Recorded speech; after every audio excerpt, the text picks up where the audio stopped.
بسم اللہ الرحمن الرحیم۔ شروع اللہ کا نام لے کر جو بڑا مہربان نہایت رحم والا ہے۔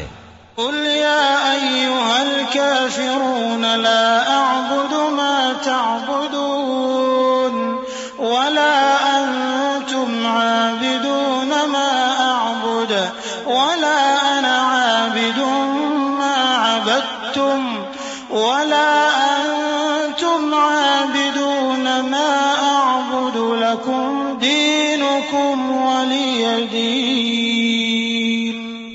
اے پیغمبر صلی اللہ علیہ وآلہ وسلم کہہ دو کہ اے کافرو، جن بتوں کو تم پوجتے ہو ان کو میں نہیں پوجتا، اور جس معبود کی میں عبادت کرتا ہوں اس کی تم عبادت نہیں کرتے، اور میں پھر کہتا ہوں کہ جن کی تم پرستش کرتے ہو ان کی میں پرستش کرنے والا نہیں ہوں، اور نہ تم اس کی بندگی کرنے والے معلوم ہوتے ہو جس کی میں بندگی کرتا ہوں۔